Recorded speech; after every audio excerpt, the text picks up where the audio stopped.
Thoroughness. Thoroughness consists in doing little things as though they were the greatest things in the world. That the little things of life are of primary importance is a truth not generally understood, and the thought that little things can be neglected, thrown aside, or slurred over is at the root of that lack of thoroughness which is so common and which results in imperfect work and unhappy lives.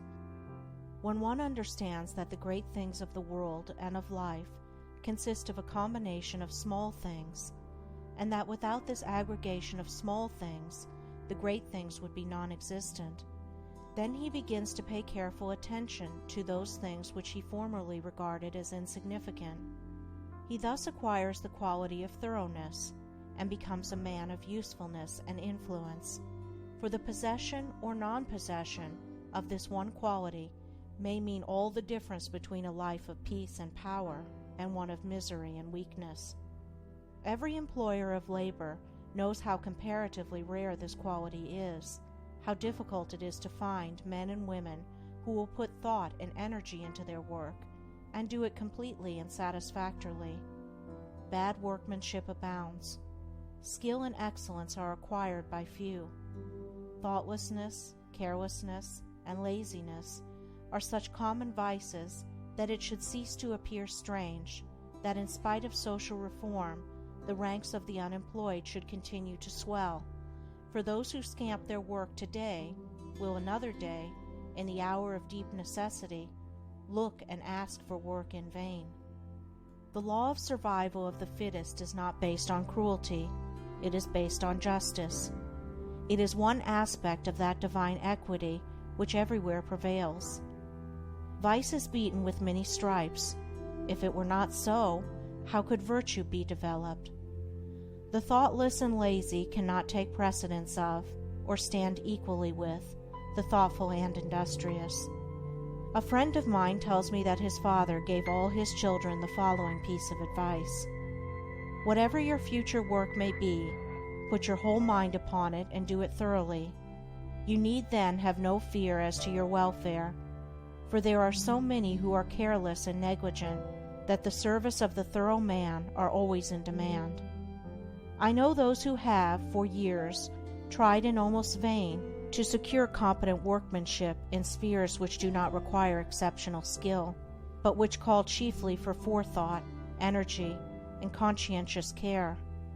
They have discharged one after another for negligence, laziness, incompetence, and persistent breaches of duty, not to mention other vices which have no bearing on this subject. Yet the vast army of the unemployed continues to cry out against the laws, against society, and against heaven. The cause of this common lack of thoroughness is not far to seek.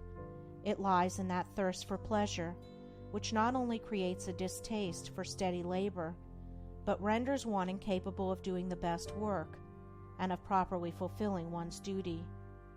A short time ago, a case came under my observation, one of many such, of a poor woman who was given, at her earnest appeal, a responsible and lucrative position. She had been at her post only a few days when she began to talk of the pleasure trip she was going to have now she had come to that place. She was discharged at the end of a month for negligence and incompetence. As two objects cannot occupy the same space at the same time, so the mind that is occupied with pleasure cannot also be concentrated upon the perfect performance of duty.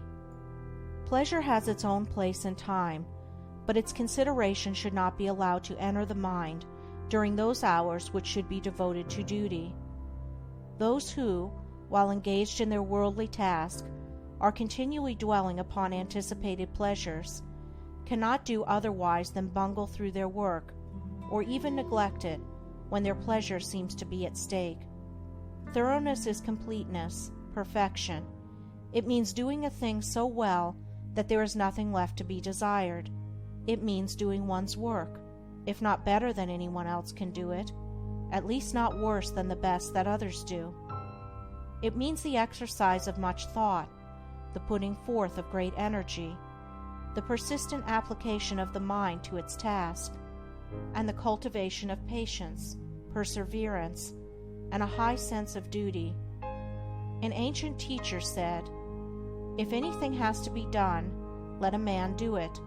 Let him attack it vigorously." And another teacher said, "Whatsoever thy hand findeth to do, do it with thy might." He who lacks thoroughness in his worldly duties will also lack the same quality in spiritual things. He will not improve his character.